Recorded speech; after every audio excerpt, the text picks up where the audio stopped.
Snooker Loopy, not a we, me and him and them and me. We'll show you what we can do with a load of balls of the snooker cue.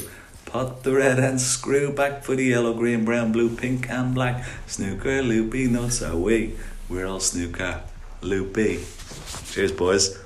Hello and welcome to another episode of the Snooker Loopy podcast. My name is Tom Mayhew, and as always I'm joined by my very good friend.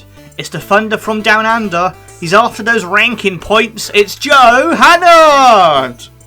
G'day, Hazel. G'day, everybody at home. Oh, he's localised it for the Australian audience. Yes, good evening, Hazel. Good evening, everybody at home. Good evening, Tom. And welcome back to the Snooker Loopy podcast. It's been a couple of weeks.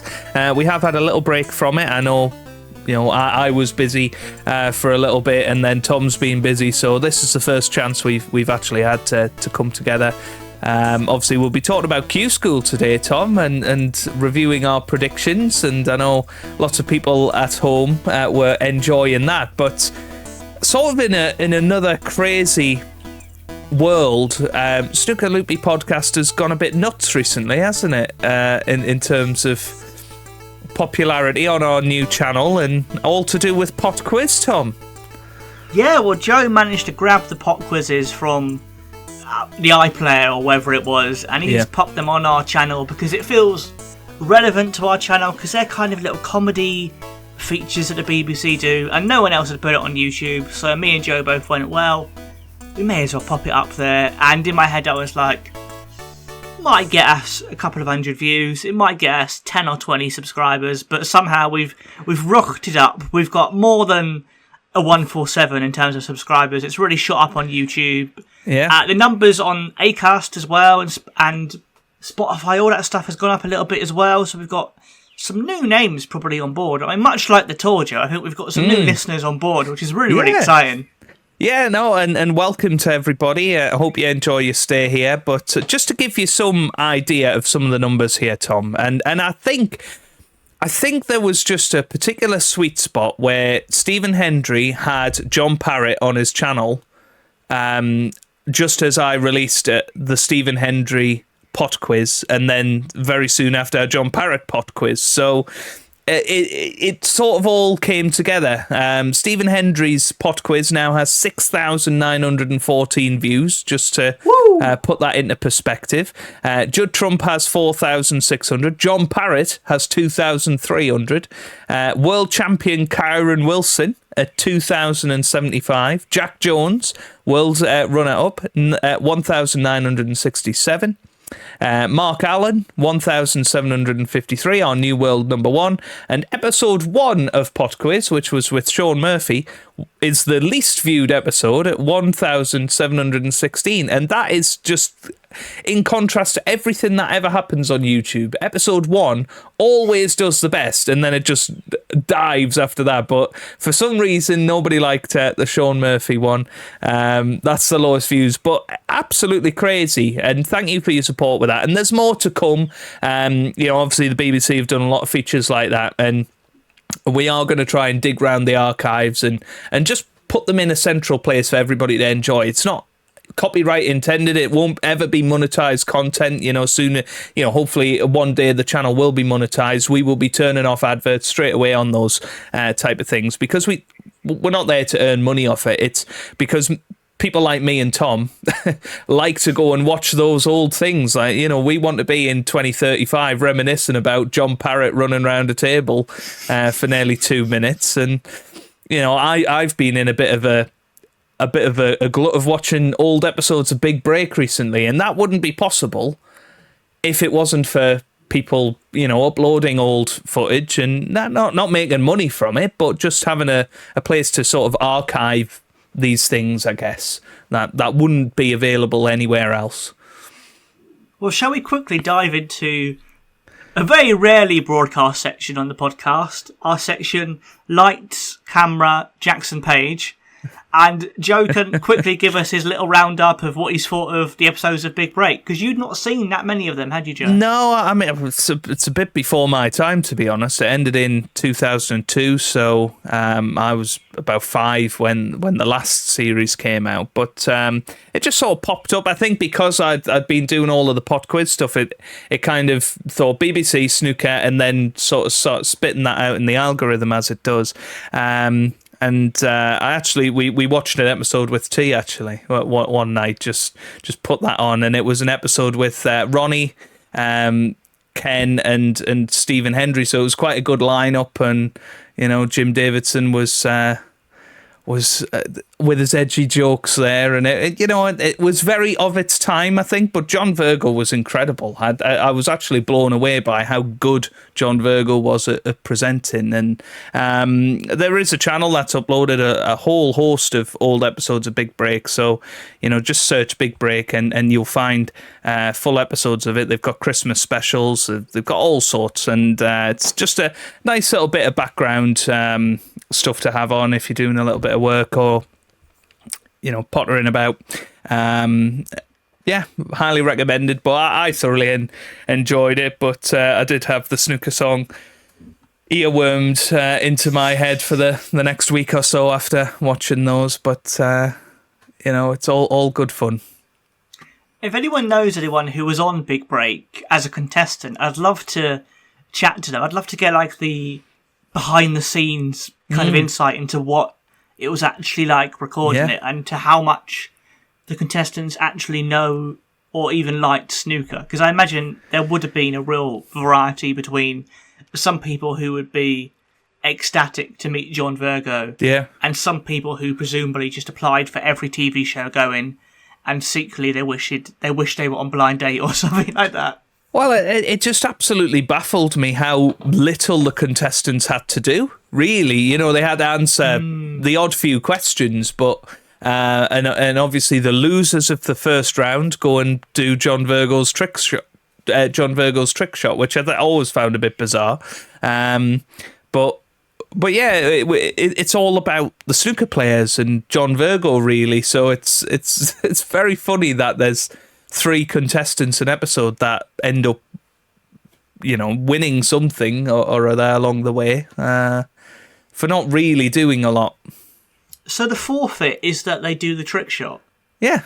So when they lose the first round, you know, that snooker player and that contestant go up and John Virgo will show the trick shot, and then they'll give the contestant a go at doing it. And I think if they pull it off, they win a prize. So it's, yeah. That's what I'd want to do. I'd want to do the trick shot. Well, yeah, exactly. It seems like one of the... Because actually, you know, if you get through to the final, you answer the odd question, but the snooker player will generally pot balls for most of the time that's allowed there. So, yeah, it's just a funny format, but I think we were saying it would be great to have a big break comeback with somebody like Richard Osman hosting it, and then somebody like Sean Murphy doing the John Virgo bit. I think he'd be cracking and he would lap it up. Murphy would happily do both roles, knowing him. Yeah, I mean, he probably would, yeah. And he'd be the 3-player contestants as well. So maybe that's what he's trying to pitch for, because he's done... The pot quiz is basically like a section of Big Break, really, isn't it? It's very kind of similar to that. But it's strange that the forfeit is the trick shot, because I remember I used to watch a show called Get Your Own Back, and it's probably also maybe... Did you ever see that as a kid, or was it still on telly? No, I don't think so. It was probably sort of mid-90s kind of kids' TV. Okay. And the idea was kids would go on there with like a parent or a teacher, and if the kid won, they got to gunge their parent or teacher, and it was like, yeah, you've got your own back because you've covered your teacher in gunge. But I did a live show with Dave Benson Phillips, who hosted it, and it was like Get Your Own Back live, and it was me and my friend competing, and the winner got to choose whether they'd be gunged or not, and we didn't win, but the winners chose to be gunged, because even though that was the forfeit in the show, really you want to go, I was gunged by Dave Benson Phillips on Get Your Own Back. That's more of a fun thing. So even though they won, they chose to let us gunge them, which is peculiar thing, really, of the game show. Yeah. I don't know. It's funny that, isn't it? Because actually, you've got the winner of the show that will hopefully get the star prize, and then you've got the loser of the show that gets to play a trick shot with John Virgo. But the middle person that's done better than the loser, they do nothing pretty much. They they just answer a few questions, have a player that got them through the next round, and then lost. It's a shame that they don't do 2 John Virgo trick shots to, give everybody give everybody a bit of a prize, a bit like catchphrase. Catchphrase is everybody wins on catchphrase, don't they? So more game shows should do that, because I do think it now, and this is not even snooker. This is very specifically game show chat. This is the game show Loopy podcast right now, but. When I watch stuff like Tipping Point or whatever, and you see there's 4 people, and only one person gets any money, but there's 3 other people who have to go, I've had a great day out, it's been brilliant.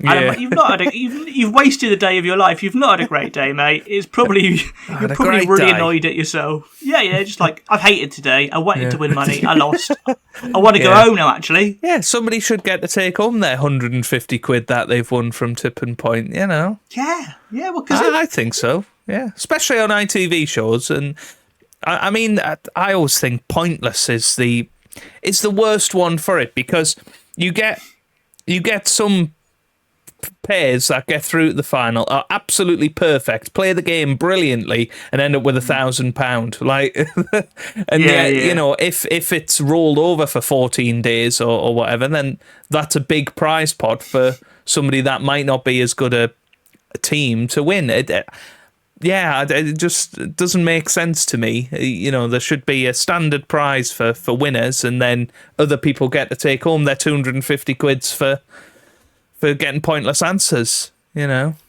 Or tying it back into the snooker, Joe, you've just reminded me of the fact that Rob Milkins made a 147 in a World Championship qualifying. It must have been something like 2004 or something. Okay. And because it was the maximum break in qualifying and a 147, he got $5,000. Yeah. But if it had been a 147 in the actual championship, he would have got £147,000. I know, it's bonkers, isn't it? I do wish they'd do prizes like that now. I wish they still gave away really crappy cars from the 80s. Well, yeah. Here you go. I think it would be Kazoo as well, used car dealers. Well, they've gone. Kazoo have gone, mate. They've gone. Yeah. So who knows? It's going to be the Mr. Q Bingo World Championship next year, isn't it? It'll be the Mr. Q series, Mr. Q Triple Crown series. I think we could be right, mate. I think unless we I hope it is. To be fair, at least it is a sponsor that kind of makes sense. All they need to do is make a special promotion that it's Mr. Q spelled CUE during those things, and you should be able to get a special discount by going to Mr. Q Bingo with a CUE, and maybe you can get 147 pence off or something like that. Something silly. But a free £1.47 bet is what you should get.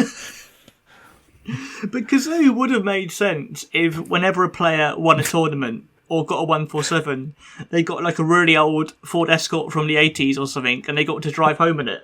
Ford Escort, yeah? Or they, got a Kazoo umbrella for their troubles. Yeah. That's why they're out of business, mate, because you and all your umbrellas. Me and my rain protective gear. Yeah. Yeah, but yes, I mean, bringing it back to the snooker, and speaking of Qs, obviously Q-School. I don't know how much of it you caught. Obviously, we were both pretty excited it was going to be on Mr. streamed on YouTube. It's right there, Mr. Q-School. Yeah. But I have to say I was a little bit disappointed in the bits that I watched. There was no commentary, so I'm assuming there was no commentary full stop, and I think that's a big missed opportunity for them, because I've seen the figures today. Apparently they had over 4 million views across all of their streaming platforms for 8 days of snooker or whatever it was. So that's a pretty big number. There's a lot of interest in it. And what was also quite disappointing for me was, I don't know if you've seen, but the sort of final round of Q-School in both events was at 10 o'clock on the day, and all 4 matches were played simultaneously, so it was all pretty much done and dusted by 12:30.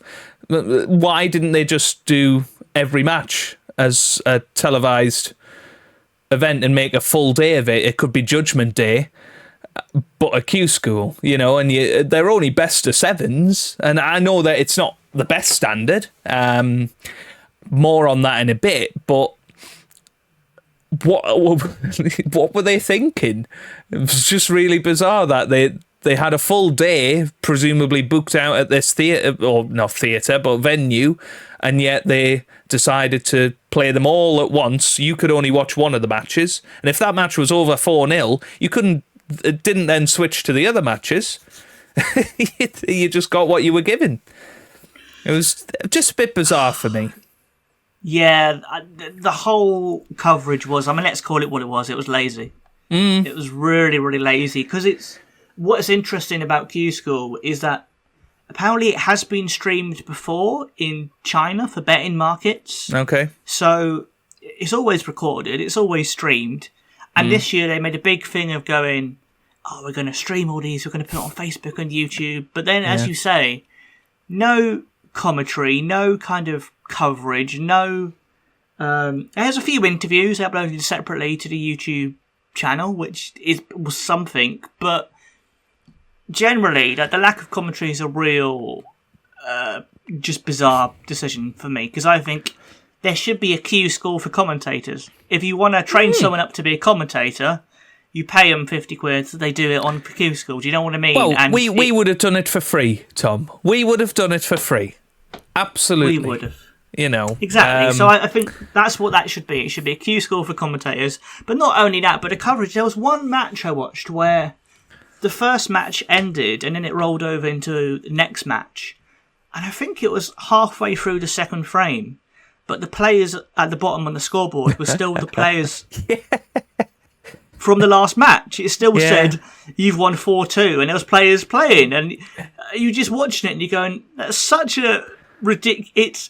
It's like if you turn it on the football and you're watching Man U v Chelsea, you see it's Man U v Chelsea, but the scoreboard says Arsenal 2, Man City 0, and you're going, hold on, why have you not updated this? It's just bizarre. To be honest, as you say, lazy. I think that was the word. I wouldn't have said that without you saying it, but that sums it up perfectly. And it's a shame, because it's a tournament as well as any other tournament on the snooker tour, really. It deserves the same level of respect.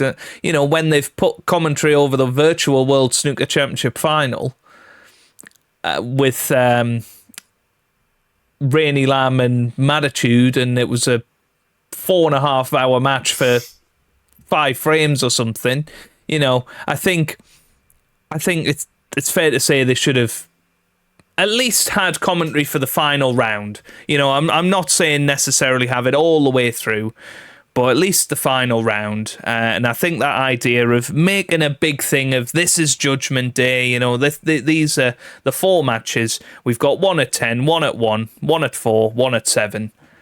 I think that's easily doable. And you're done before 10 o'clock at night. You've had a full day of snooker coverage, and you get to see all of the new pros. Yeah, and there's still, there's pros that have won that we've not seen any matches of. Well, because they could put the videos of them interviewing them as part of that coverage, so you'd get a bit of the character of the new pros who are on tour. You've seen them play, you've seen them speak about how they feel after winning, and it just makes it into a bigger event. And I know Q-School isn't the World Championship. We know it's not the Masters, but at the same time, it is huge for a lot of players. It means a lot to them. It basically means, can you continue living the dream? And if you sell that right, and you promote it right, and you produce it as a piece of content right, that could be one of the most exciting events to broadcast of the whole season, because there's so much riding on it, and And there's big names in Q School nowadays, massive names. You know, like you've players like Mark Joyce who played at the World Championship 3 years ago. You've got big names who.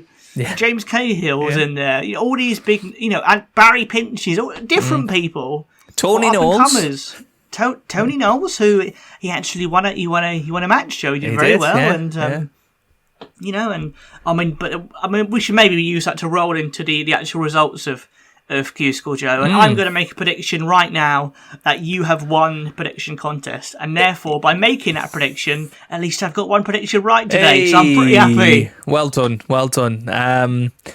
It's been a good run for quite a few players. We have a few new pros, which is nice. We'll get to that in a little bit, but I do want to bring us back, Tom, to our predictions.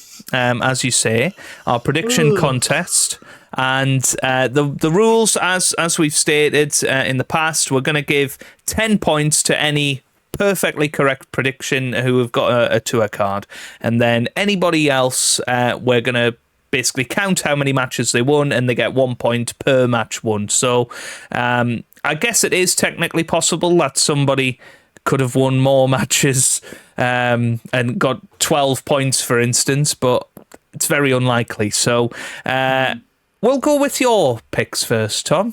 We'll go with your picks. So Ashley Hugel was your first pick, and in Q School 1, he lost in his first match against Paul Deville. In Q School 2, he lost in his first match against Stuart Watson, who had recently played at the World Seniors Tournament.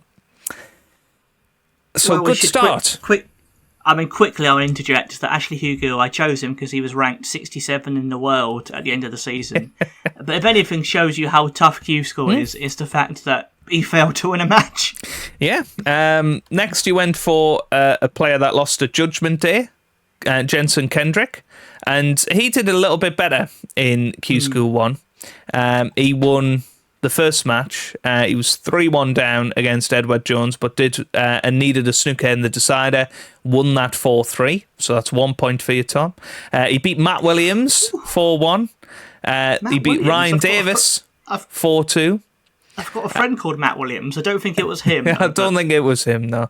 He beat Ryan Davis 4-2, but then was beaten by one of my selections, Wang Yukin, 4-2 in round 5. So he won 1, 2, 3 matches. So he gets you 3 points because he did lose in the first round of Q School 2 against Simon Blackwell. Okay. Okay. Next, we've got Mr. Woodcock. Matthew Woodcock, who, he lost in the first round of event 2. And he lost in the first round of Q School Event 1. He didn't win a single frame. That is nil point.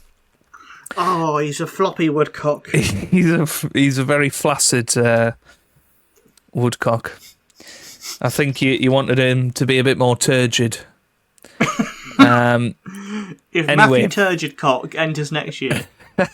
Now, Barry Pinches, he could be a good selection for you. He beat Vladislav Gradinari in his first match of Q School 1, but then lost 4-3 to Keith Keldy in round 2. I mean, how's he managed that? He got 1 point for you in Q School Event 1. In Q School 2, he beat Jay Bullen 4-0. In the first round. He then beat Oliver Brown, who of course beat Rhian Evans in World Qualifying 4-2. So he's now got 3 points for you. And then he lost to Josh Tommond, unfortunately. So only 3 points for Barry Pinches. But how did his son fare? That is the question. Well, he lost in the first round of Q School to Gary Filtness in round 1. Yeah. He then beat Gerard Green, which is a big result for him, to be honest. In his first match of Q School 2, but then he lost to Craig Steadman in the next round. So just the 1 point for Luke Pinches. Now, Dylan Emery, this could be a good one for you. Dylan Emery, of course, reached the final round of Q School Event 1, where he lost against Wang Yukin, who was one of my selections. So a bit of a spoiler there. But he won against Elias Martin Berris, Fergal Quinn, Anthony Kowalski, more on him in a bit, and then Daniel Womersley, before losing to Wang. So he got 4 points in the first round for you. And that was a very interesting match against Wang. I did actually watch that one in the final stages. And Dylan Emery had an incredible moment where he tried to basically pot a red off the brown over the middle pocket. I don't know if you've seen this, Tom, but he plays the red into the brown. The red goes into the middle, and then the brown doubles off the ball cushion and comes all the way down the table and goes into the bottom left corner pocket, leaving Wang in the balls. And he got to within touching distance of winning the frame. And then there was a big almighty battle towards the end of the frame, and Wang kept getting away with it. So did Dylan. But every time that Wang got away with it, Dylan, he would just throw his arms in the air and he would just be shaking his head and just lost his temperament, I think. But yeah, I don't know if you watched any of that, but it was no, I didn't. It was quite tense towards the end. I'll see if I can find a clip of that brown and I'll overlay it. But in Q School Event 2, he beat Adrian Rosser, Fergal Quinn, Craig Steadman, interestingly.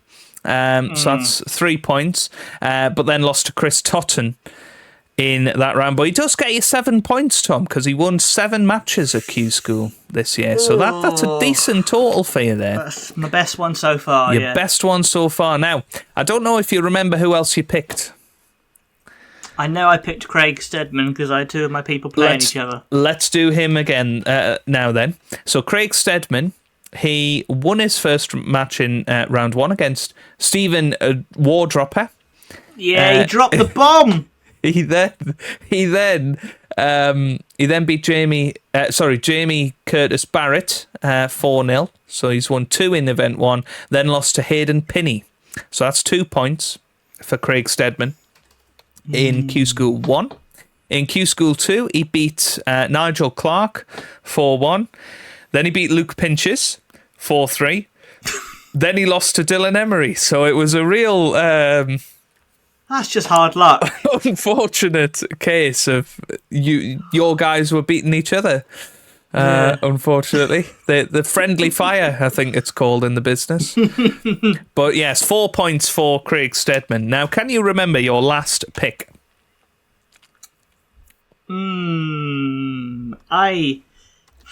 I remember you chose the player closest to your birthday, and I said my choice would be Mitchell Mann, but I'm not going to go for him. And then lo and behold, Mitchell Mann did qualify.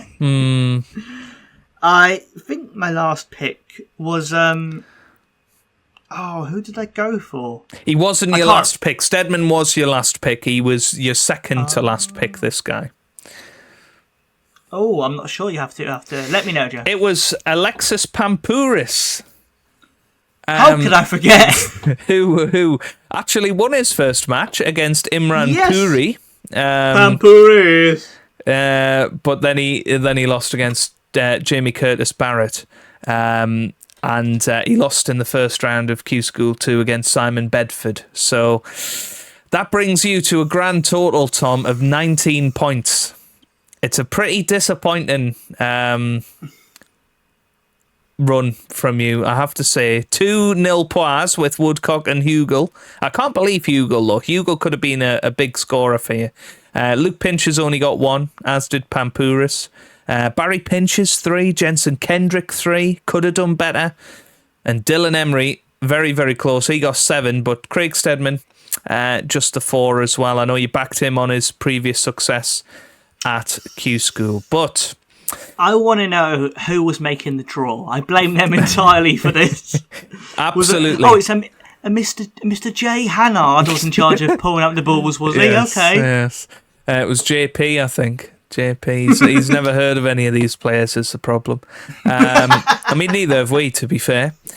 Liam Highfield was my first pick, and in Q School 1, he beat Callum Beresford 4-0, but then lost 4-2 in the second round.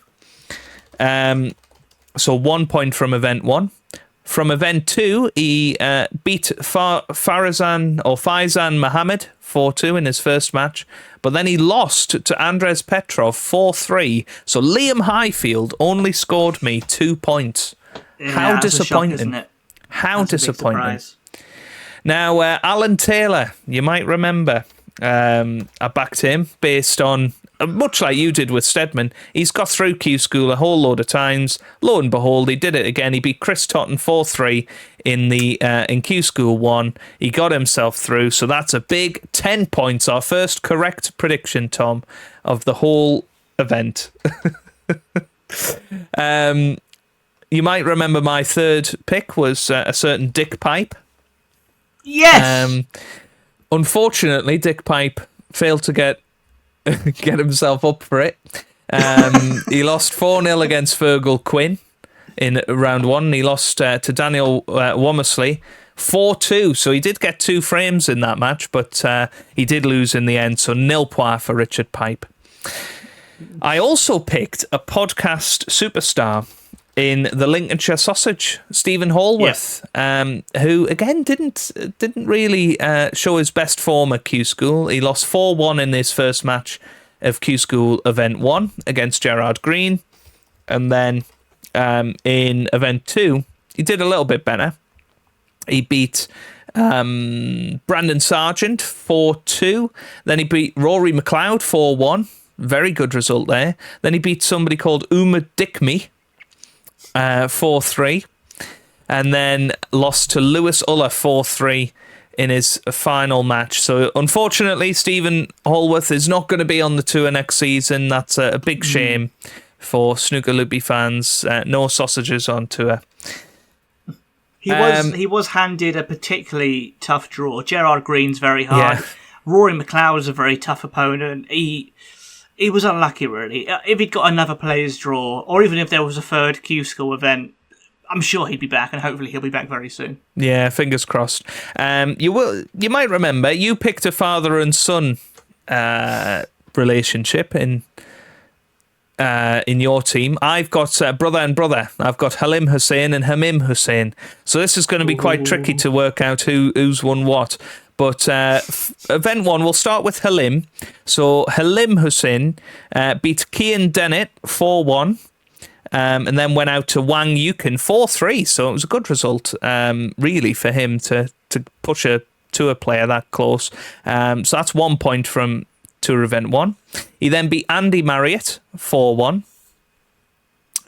And then lost 4-0 to Josh Mulholland. So he won 2 matches, so that's 2 points for Halim Hussein. But how did his brother get on? Well, his brother lost 4-3 to Lee Stevens from 3-0 up. He was 3-0 up, lost 4-3 in the first round of Q School 1. However, in Q School 2, he had a walkover against Arash Ijaz, which Arash didn't get a tour card, so I guess we have to count that as a victory, even if it's a walkover, because he then backed it up.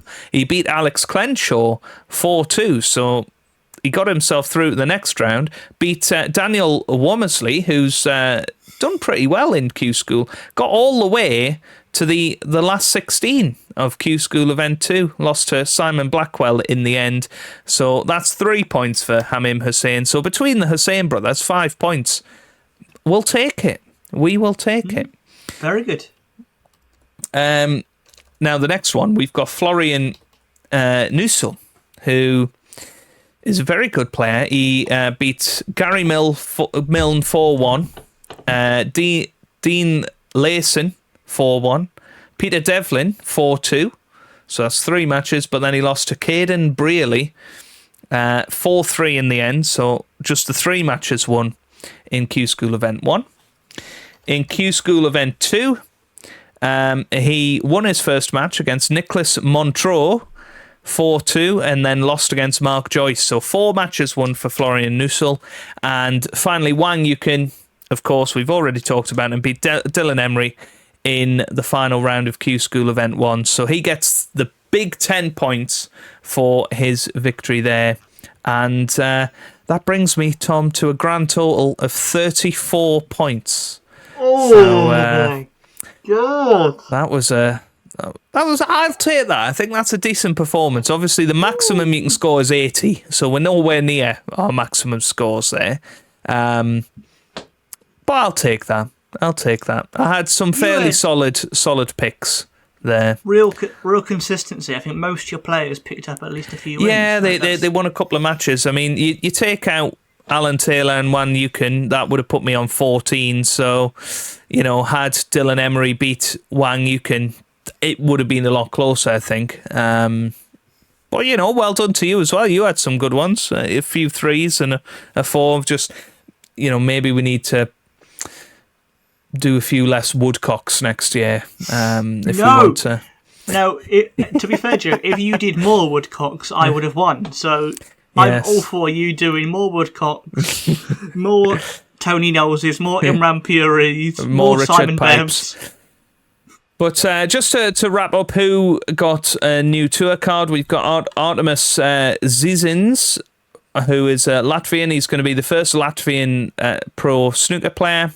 So he's through. He beat Caden Braley in the final round. Alan Taylor, as we've talked about before. Hayden Pinney is back. I know he'd lost 4 times, I think, in the final round of Q-School before this event. Beat Gerard Green in event 1, and Wang Yukin beat Dylan Emery.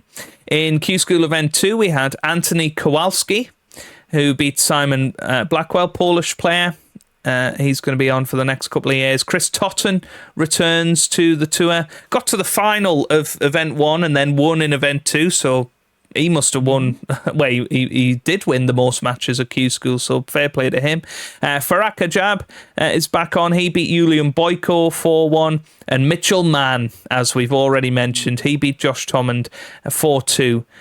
So well played to Mitchell Mann, and it'll be his first time back on for quite a few years, I believe. So there you have it. Q-School over for another year, Tom. But that was a load of fun. And on the back of that, I did actually receive an email during Q-School from one of our fans to Snooker Loopy Podcast at gmail.com. And it is Lars. And you might remember Lars from last time, Tom, who called our podcast garbage.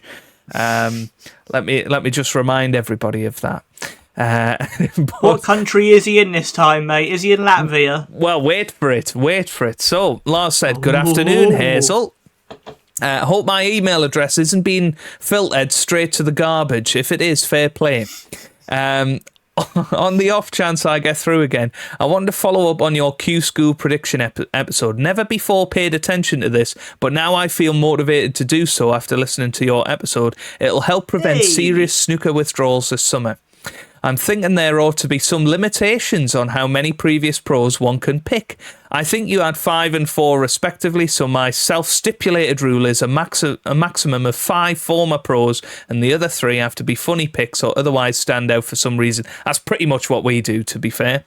We pretty much do that without having the linear rules. And to be fair, if you look at the players who qualify, it's mainly former pros anyway. There's only 2 or 3 debutants this year. Hayden Pinney, Artemis Seasons, anyone else? Anthony Kowalski. Kowalski, yeah. So is that 5 pros who qualified and 3? Yeah. So there we go. So 5 pros would be if you're limiting yourself to 5 pros, it'd be very. Unless you nailed it, he might have nailed it. I'm going to see what he said. He might have got all of them right. Well, he went for a very Tom-esque selection. He went for his ranked picks. He went for Barry Pinches, Craig Steadman, Jensen Kendrick, Liam Highfield, picked mine there, and Sean O'Sullivan. Didn't see much of Sean O'Sullivan, actually. But there you go. There was ranked picks, and his random picks were Vladislav Gradinari. Apparently, he follows Lars on Instagram, so got to support the lad. Connected with him at the UK Championship last year. Interesting. He went for Sean Liu, who I think we talked about last year, who's a Chinese kid named after Sean Murphy. I don't know if you remember that. He played at the shootout, didn't he? Yeah, that was it. Yeah, so he said, don't like Murphy, but we'll support little Sean all the way. and then he went for Stephen Wardropper. No explanation required. He said, would be fun with an organised prediction contest for this, actually. I'd be happy to help with that if you'd be interested. That might be something we look at doing in the future. Setting up our own prediction software. Yeah, definitely, yeah. To try and do that. So he said, again, keep up the good work, getting better and better by the episode. Now, he did send up a follow-up email. He said, looks like Joe will be the winner. Colin, Alan, Taylor and Juan, you can nicely done. Also, didn't realise how many overlapping picks I had. I think that disqualifies me from the contest. Well, to be fair, you didn't need to be disqualified because they were all awful selections anyway. Anyways, no need to read this out in the podcast. Just wanted to connect. Don't worry, he's on his way back from Sweden now to Canada. Long trip. Oh, very nice. Thanks for sharing the pot quiz episodes. Glad Smug Smurf didn't win. I know you guys aren't a fan of Judd, but I'm happy he won. Would have preferred John Parrott, but he broke down big time. I mean, John Parrott would have only won that if he'd found a way to... You know when you'd have like a table at home when you were a kid and it would just lean the pocket that way? That's what John Parrott needs, like a pocket just leans all the Red Bulls in. I don't know if you've rewatched it yet, Tom, but I watched it for the first time, obviously, when recording the episodes for us to put up, and he potted the first 4 or 5 so quickly. He was on, I think, 6 reds within 18 seconds. I think John Parrott would have had the record had he kept potting them in the middle of the table. He just missed one shot and then panicked after that. He was going so fast. I genuinely thought John Parrott was going to do it and live up to the prophecy delivered by Sean Murphy that him watching all of the different techniques would give him an advantage at the end. It didn't work out. Maybe next year. Maybe next year, John. Yeah. But no, thank you very much, Lars, for getting in touch. And obviously, if you want to get in touch too, we do have a couple more emails to read out. We'll read those out later in the show. But that's Q School over for another year, Tom. Beautiful, beautiful. Well, there we go. So let's dive straight in, Joe, to one of our regular features. Ooh. Shall we cue the music? Let's cue the music, Tom.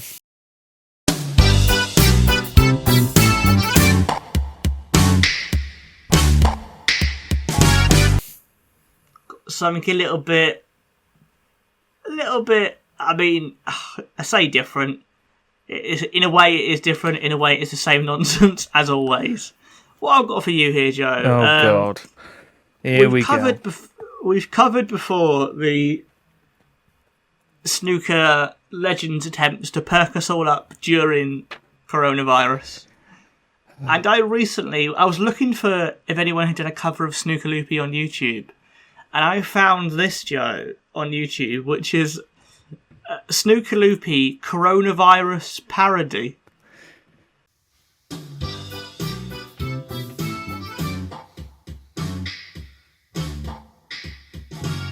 Quarantine Loopy, not so we, me and him and me. There's lots of stuff that we can't do, stuck in the house cause of the flu. Can't go out and see my friends, days of the week are just like weekends. Quarantine Loopy, not so we're on Quarantine Loopy. Now staying at home, inside the house makes us a little crazy. All the days roll into one, getting to be quite hazy. Can't seem to speak properly, keep messing up my words. And me poor old dad's losing his mind, conversing with the birds. Now my sister Jen, as she spent just staring at the door.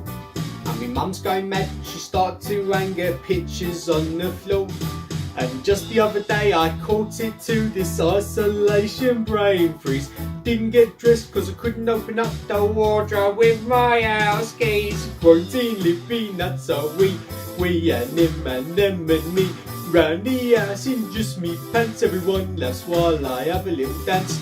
To the fridge for a snack while I write my isolation soundtrack.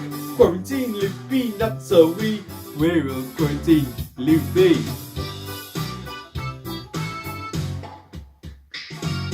Can't just be me all on my own having really weird dreams. In my one last night I was having a fight in a bathtub full of beans. Dad and Jen go out to work to keep the country running, while Mum and me we spend our days writing songs and panning. In isolation just for now I'll be telling inside jokes. Inside cause I can't go out, I'm here all week folks. Although I'm here longer than a week, maybe a month or two. Hope I don't do what I did last week. I brushed my teeth with super glue. Quarantine Loopy nuts, so me and me got really bored. What should I do? I quite fancy the newer do. Dyed it red and changed back to the yellow, green, brown, blue, pink and black. Quarantine Loopy nuts, so we're all quarantine Loopy.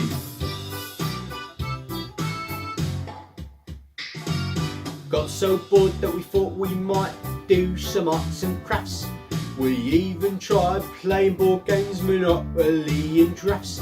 But the more we try to make things work, the worse they seem to get. Although it's kind of going well, cause we haven't killed each other yet.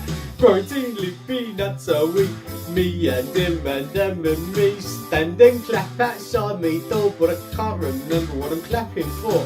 Shout and scream, we thank you lots, show gratitude, banging fans and buds. Quarantine Loopy nuts, so we're all quarantine Loopy.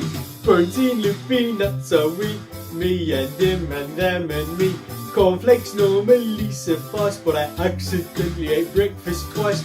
Always nosing in the fridge, just another little bite, just another little smidge. Quarantine Loopy nuts, so we're all quarantine Loopy. Quarantine Loopy nuts, so we're all quarantine Loopy. Quarantine Loopy nuts, so we're all quarantine Loopy. Oh, well, there you go, Tom. There you go. I mean, that is... I don't know what to say, to be honest. It's interesting, to say the least. I mean, I just couldn't help but thinking he looks a bit like Craig out of Coronation Street. I don't know if you know who I mean. I do know who you mean, Joe. But... yeah, I could definitely see that. I thought you were going to say he looks like Craig Steadman for a second. No, he looked more like the World Snooker Championship 2005 version of John Higgins than Craig Steadman with his ginger hair there. What I love about Joe is he'll make a really niche reference like he looks like Craig from Coronation Street. And he'll follow it up. He won't go, shall I think of a more obvious thing? He'll go, no, he looks like John Higgins from World Snooker 2005. Yeah. Yeah, but no, it was great. I mean, you know, I'm not sure how I felt about the whole looking at the camera going, we're all snooker, a loopy. It sort of gave me a chill while I watched that. But yeah, I mean, how on earth do you rate this? I mean, last episode we had Snooker Loopy by Chris Reed, where we had the piano playing halfway through, if you remember, and that got a perfect 10. So, where's your head at with this one, Tom? Well, I mean, it has to have parallels with Snooker Aid.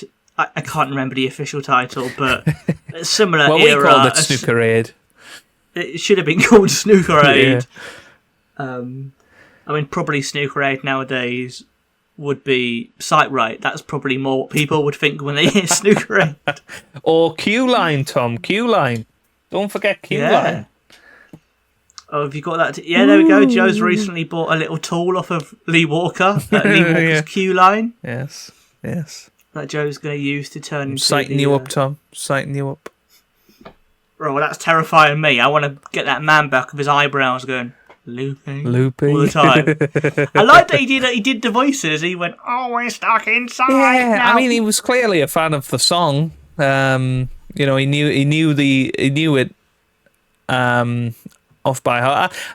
I do appreciate when somebody changes the lyrics to it. You know, he didn't just sing Snooker Loopy and change it to Quarantine Loopy. He actually just changed the whole song, but made it fit. It was good, and you know, me and Tom were watching it, and we were chuckling away a little bit. You know, when he goes back to the fridge and to have a second breakfast and that sort of thing. You know, it's nice. It brings back memories, and you know, I've said it before on the podcast. I know it was an awful time for so many people, but for me personally, it's a time that I look back with quite a bit of fondness, because it was one of those weird things where people just came together that wouldn't have normally came together, and you know, did things that I would never have had the opportunity to do had that not have happened. So,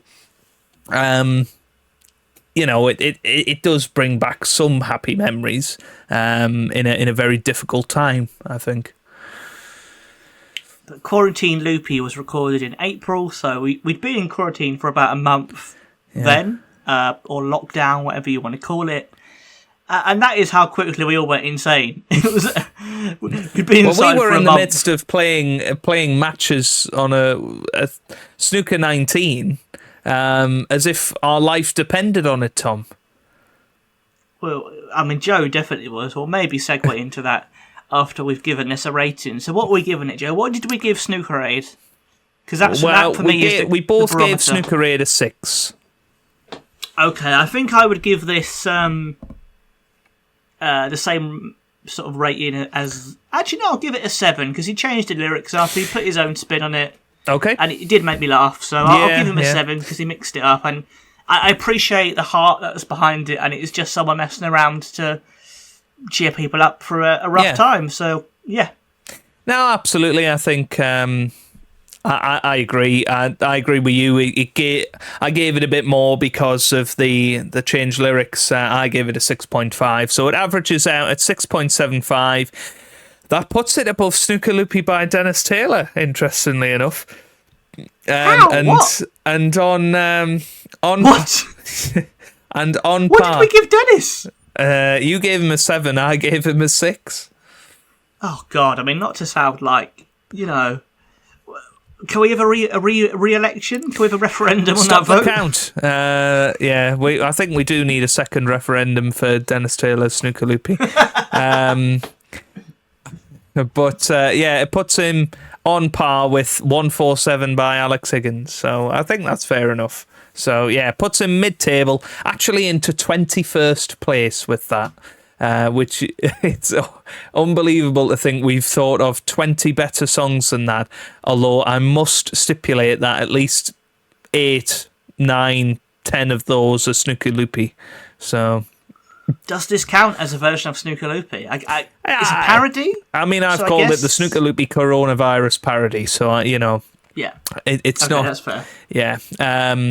But no, it was good. No, so thank you very much for that submission, Physically Challenged Phil, or whatever it was.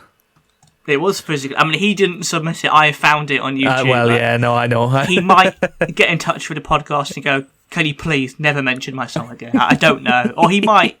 He should have released it, mate. I would have bought. Exactly. I would have bought it. I would have streamed it on Spotify. Yeah, absolutely.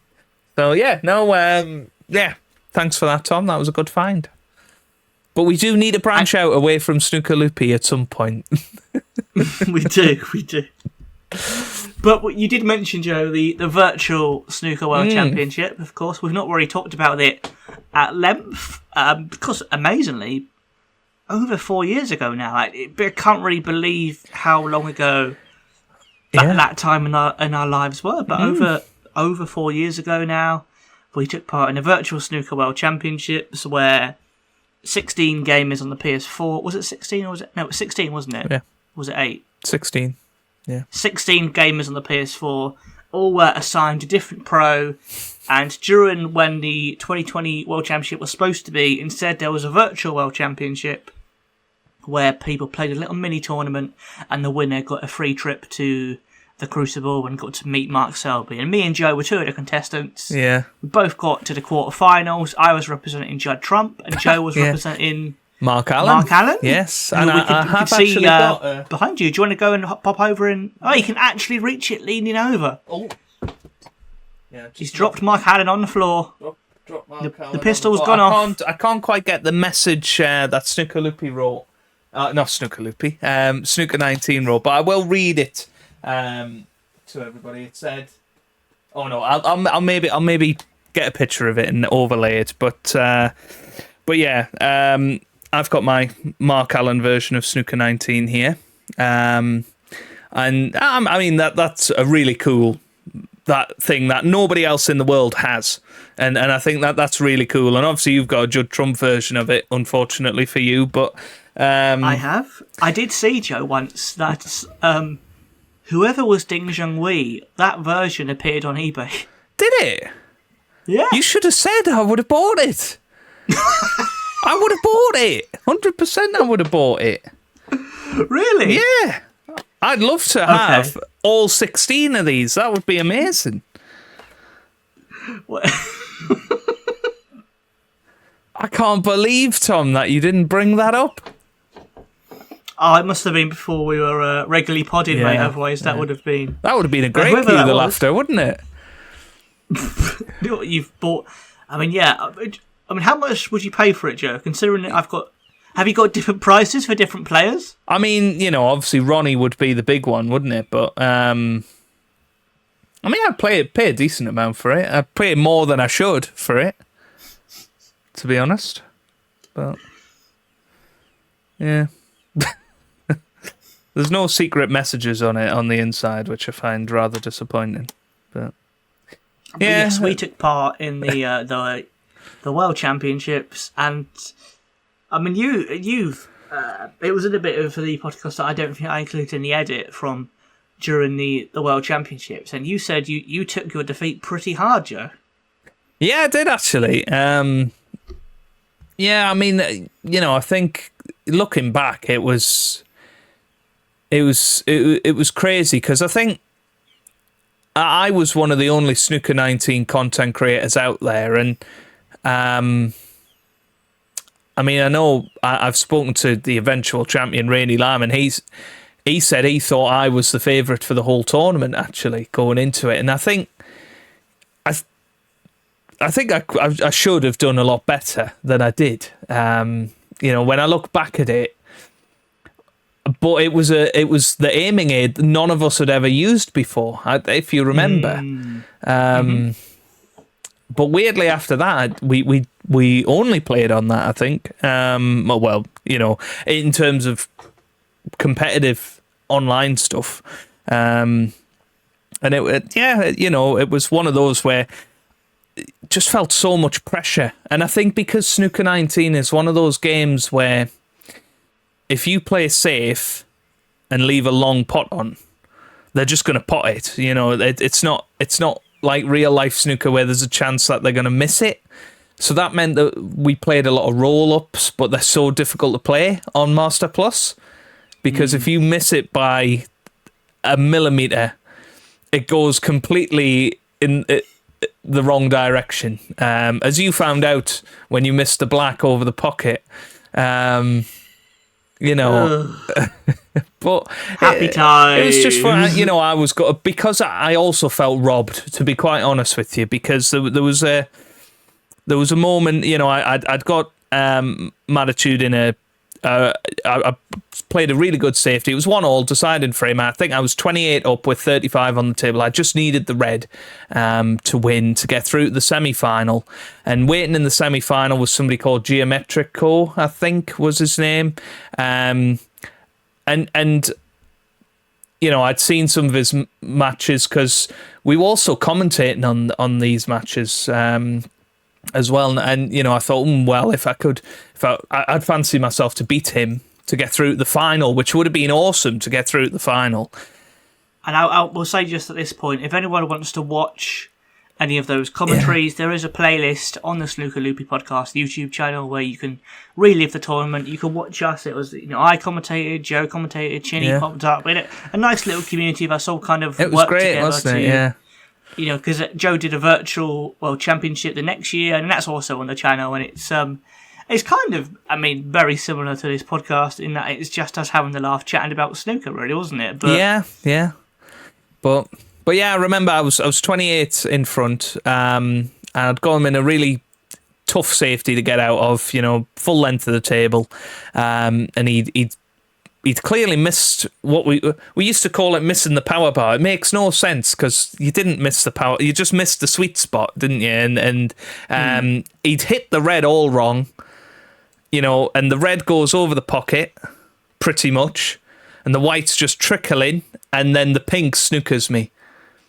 And I can't get to the red. And I just remember, because I was live commentating these as well for my YouTube channel, I just remember, I was like, how on earth has he got away with this? Because I was then in trouble. I was snookered, and there was not really anything I could do other than try and roll up to the red, but it was very difficult to do on that difficulty, especially when you're in a snooker. So, my mind just went absolutely scrambled at this point.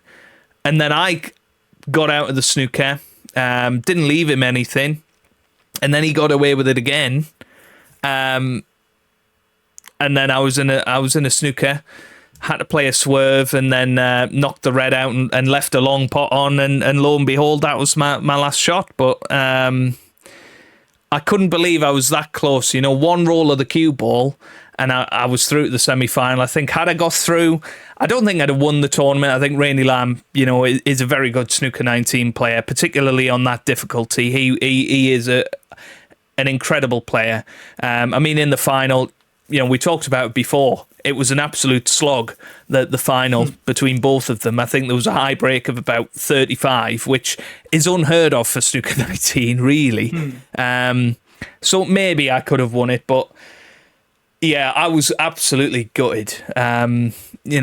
Absolutely gutted. And I didn't get over that for a few days. Didn't play the game for about a week, and then had to go back to commentating with Chinny on the rest of the matches. And I had to commentate on that match.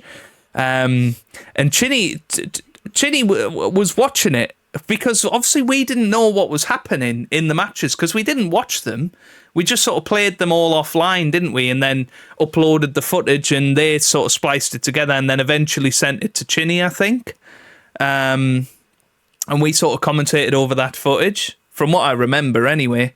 And Chinny was watching it, and he just paused the video. When I was 28 up, he's like, how do you lose it from here? He was like, what? How did you lose it from this point? And I was like, just watch, Chinny. And I didn't commentate on the rest of that match. I stayed pretty silent. Chinny did it, and he was like, honestly, I can't believe that he snookered you on that shot. And it was just one of those things. But I wouldn't say I'm fully over it, Tom. To be honest, I can tell. I can feel the tension. I believe the phrase you said to me once was, after that match, you didn't smile for about 2 days. Yeah, I think that was a bit tongue in cheek, but it was a tough defeat to take, and I genuinely felt like I'd been knocked out of the World Championship, which is, to us, that's how it felt. For me anyway, it was a really cool experience. Mark Allen was getting involved on Twitter with me, and at the time, he'd had a real streak of being knocked out in the second round or the first round. He was like, well, I hope that you can do better than I've done recently at the World Championship, and that was really nice. And I know Mark Selby got involved with Rainey Lamb as well, who won it. And they got their eventual trip to the Crucible. I think it ended up being something like 2022 when they went. It wasn't even the 2021 World Championship, but I think there were still issues with COVID and how many people were allowed in the building in 2021. Because that would have been, that must have been, because I don't know. There was a weird couple of World Championships, weren't there? Yeah. Because there was 2020 that was in August or whatever, and then 2021, and then it was a weird time. But we took part in that, Joe. We both have our name in snooker history. Etched in snooker history, yeah. I mean, we were on the website. We had Rob Walker say our name. I can't believe we've not actually used that as an intro to a video yet, Tom. To be quite honest with you, we should, yeah.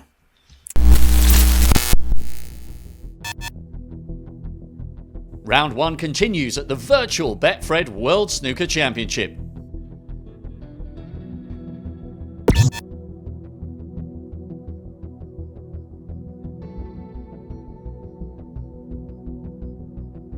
Would you please welcome, represented by Steve Asling, the 3-time ranking event finalist, Jackpot Jack Lazowski. And he faces, represented by Joe Hannard, the 2018 Masters champion, the Antrim hotshot, Mark the Pistol Allen.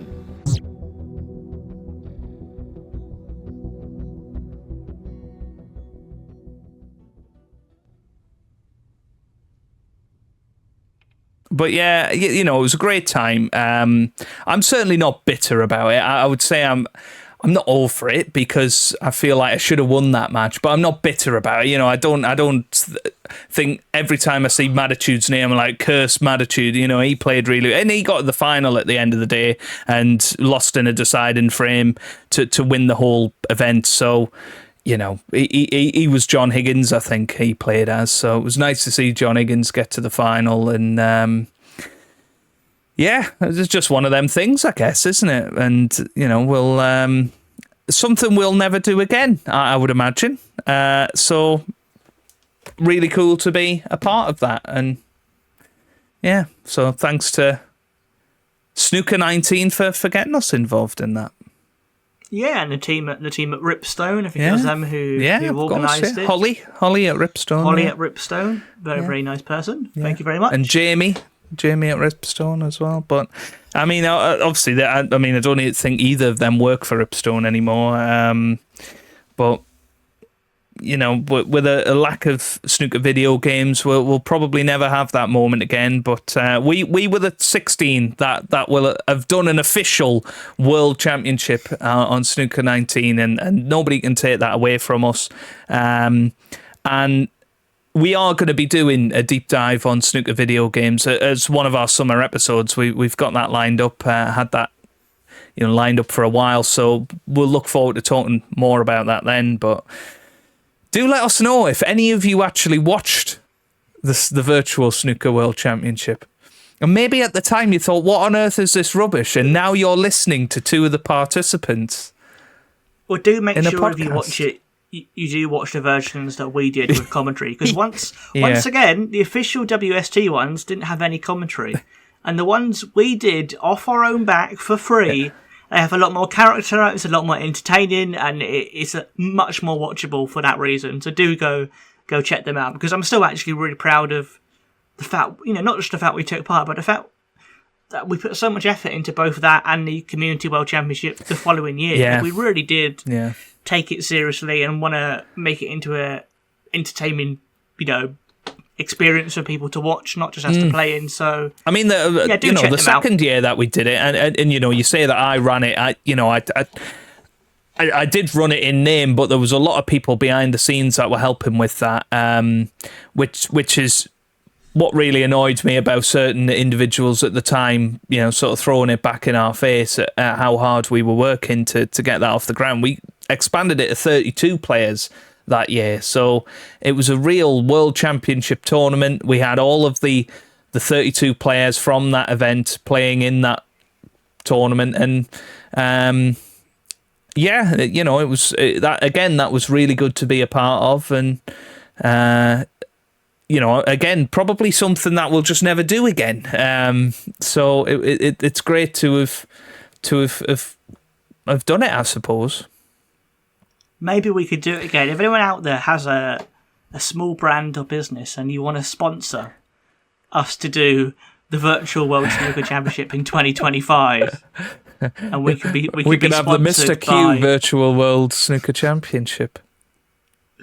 But genuinely, if someone wanted to do that, we that would be enough for us to go, all right, let's try and do it again. Yeah.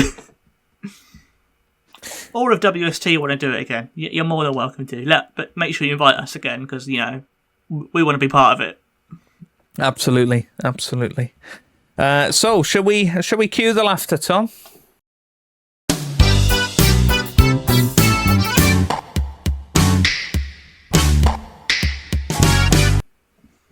Let's cue the laughter, Joe. What have we got this episode, mate? I don't know. Well, something came through the post. Something I waited a long time for. I think maybe 2 podcasts ago you said, I've sent you something in the post. Keep an eye out for it. You kept messaging me saying, has your parcel arrived? Nope. And then one day I had a snooker-related parcel. Because I asked Rachel to open it, and I said, is it snooker-related? And she opened it and seen Mark Williams' logo. And so... yeah, it's snooker related. And then I thought, it's the queue line. So I'd got Tom excited. I said, your parcel's arrived. And then 2 minutes later, no, it hasn't. But it did eventually arrive last week, Tom. And it says, please do not bend. So I haven't bent it. It's ready. It's Richard Pipe. He's on the way. It's Richard Pipe. He's on the way. It's here. I mean, I can guarantee... that unless it's some very good flat pack, I'm not showing the address on here, that it's not the ceramic Steve Davis. That's what I was worried it was going to be. I don't think the ceramic Steve Davis could fit in this, but... I've crushed him down, mate. He's really small now. Would you like me to open it, Tom? Or would you like to give any background to how you found this, or... Oh, well, no, it's just the fact that, this year you went to the World Championship and you bought me a program, and then I saw this on eBay and thought, I'd get Joe a little something in return. Okay, so I am opening it up. It is in fact program shaped, you will be happy to know. I am just going to check that there's nothing else in here before, like a note or anything. Nope, there's nothing in here. Hazel. Right, well, we have a blank piece of cardboard. That's your present, mate. We have another blank piece of cardboard. I'm spoiling you. We have another blank piece of cardboard. And oh my goodness me. Wow. Oh, wow. We have, I'm going to go into Joe solo cam here. We have the 1988 Embassy World Snooker Championship program. That is awesome. From March the 22nd to April the 2nd was the preliminary rounds, and we had April the 16th to May the 2nd. It was £2.75. Warning, smoking can cause fatal diseases, is what it says on the front, Tom.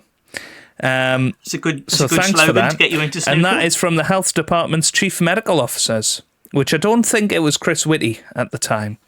I'm going to be honest. But, this is interesting. Very first page. I don't know how much of this you've seen, Tom.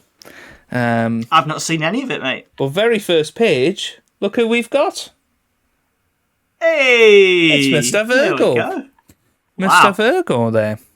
We've got a little... Oh, it's actually signed by him. I don't think it's his actual ink. Well, there you go. It's got the Embassy World Champion. So we've got Embassy World Darts Champion, John Lowe.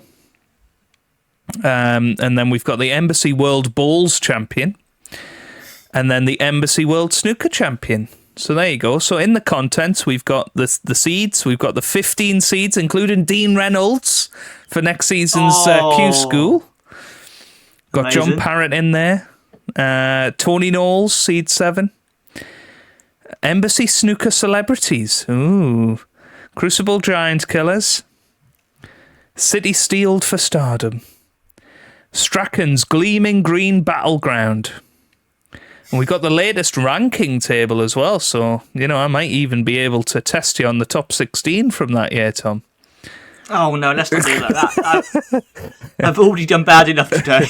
Yeah, so, no, thank you very much for that, Tom. That is a great, great present. Well, I know you said you were trying to start a collection, and you mentioned you didn't have Why do I? Any Yeah, from the 80s. I don't have any. I was trying to. Interest. I was trying to get you 80.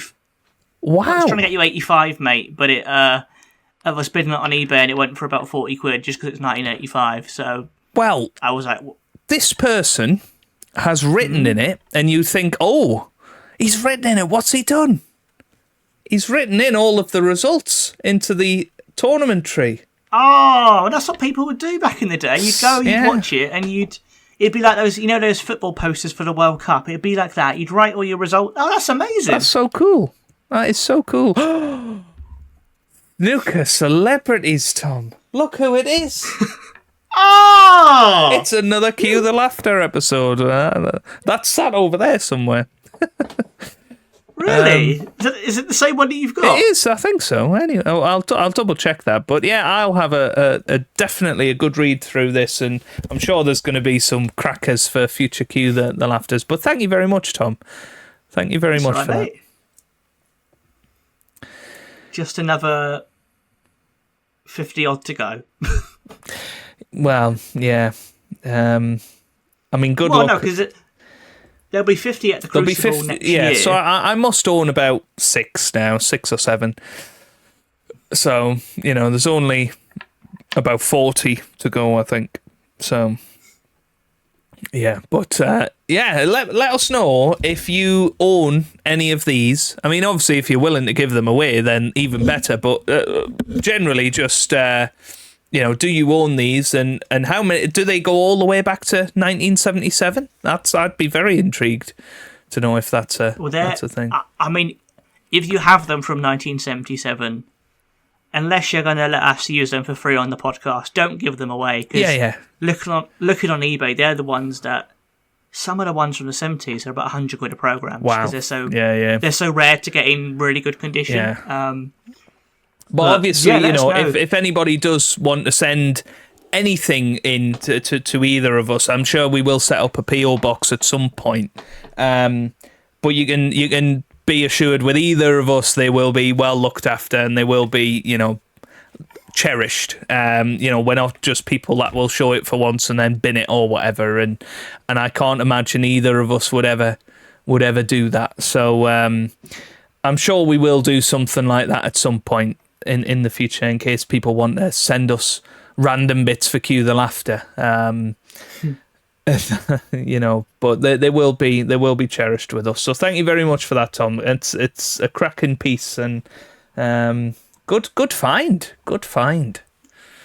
Well, there we go. I thought I'd repay the favour. You got me a new programme. I got you. You got me a 35-year-old one.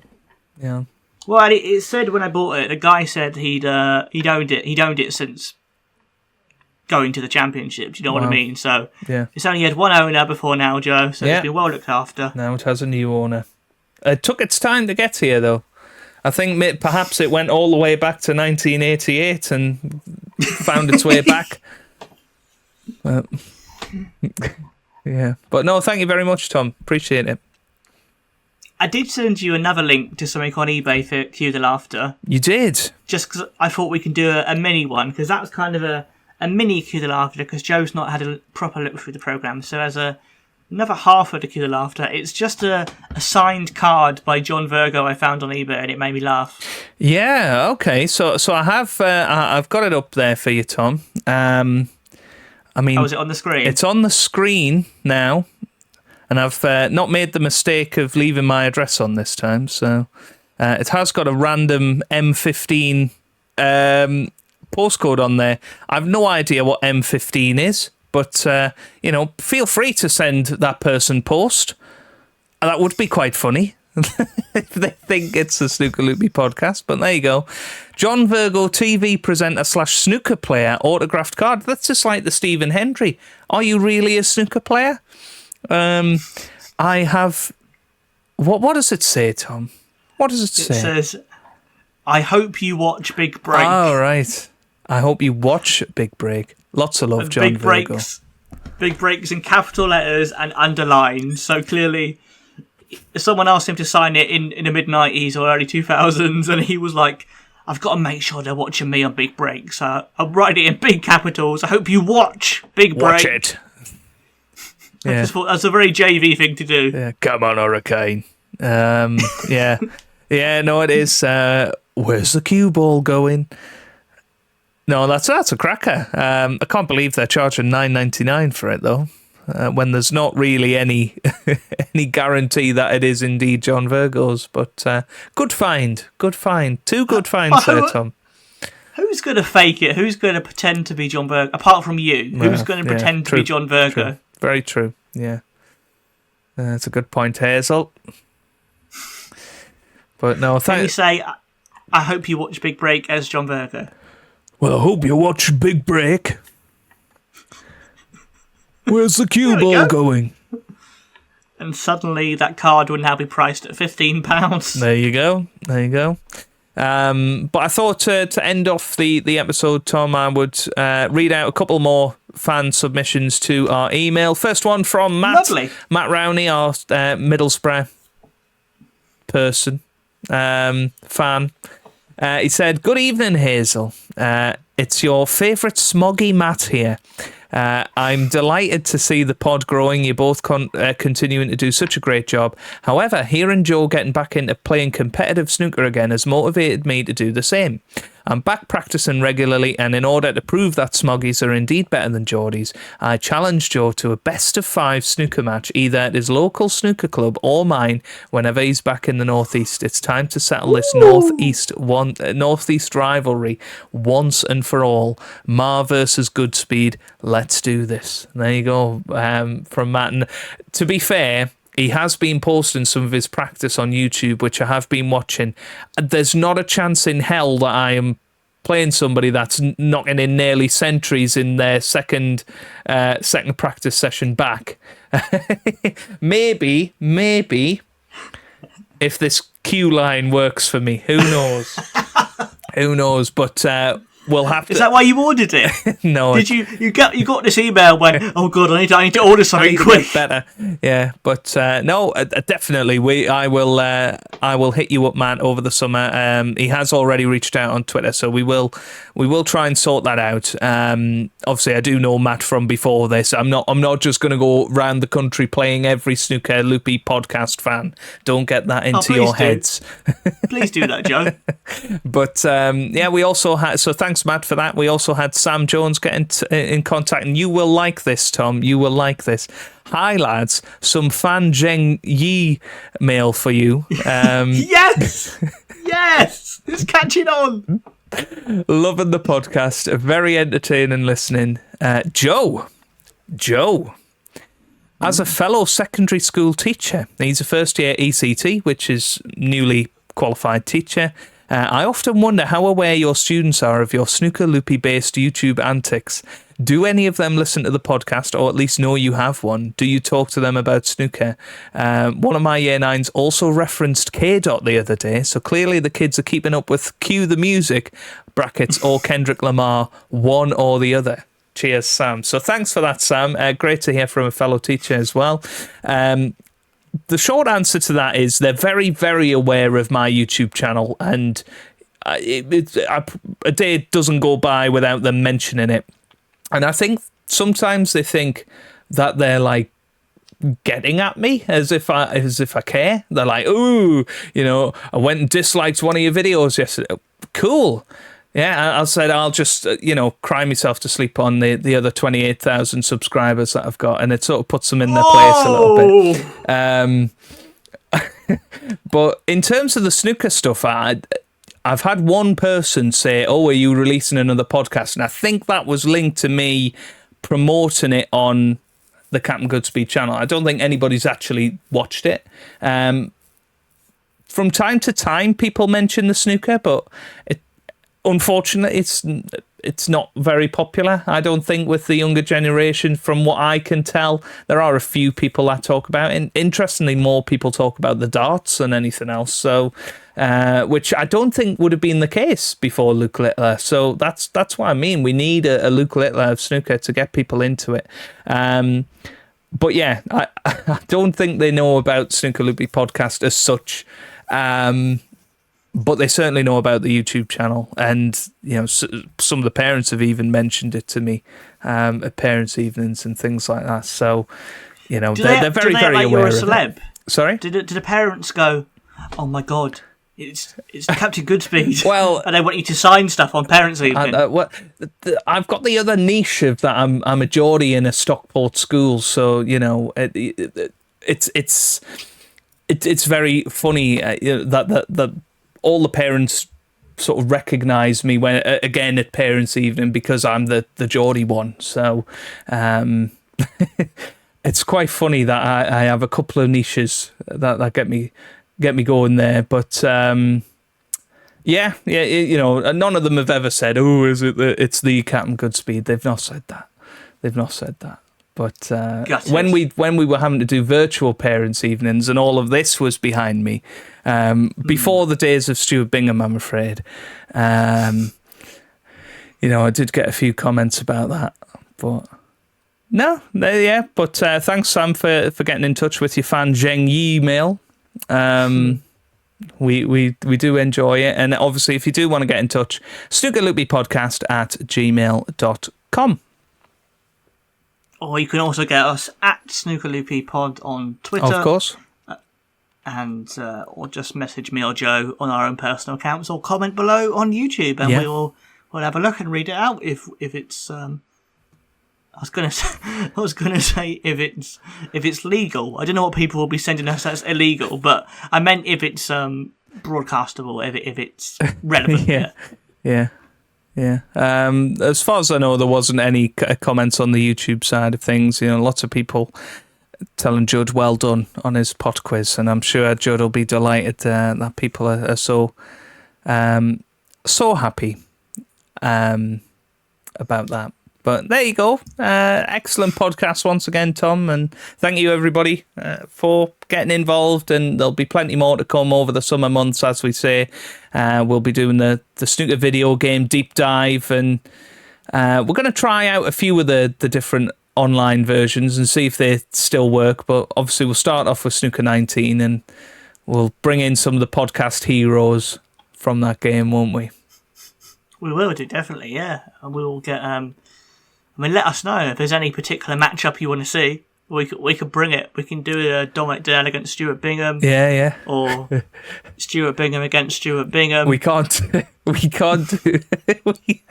Yeah, that's hilarious. Actually, I forgot that you could play the same players against each other.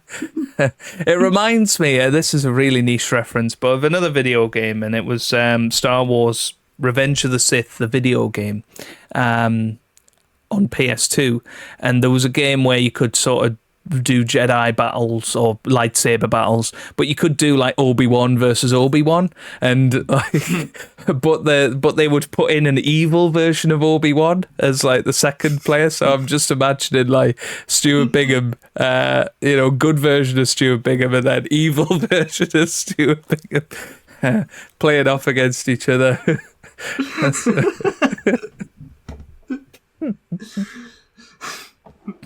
I'm fully on board with Evil Bingham we'll have to dress character. them up like that because you can obviously give them different outfits, can't you? So,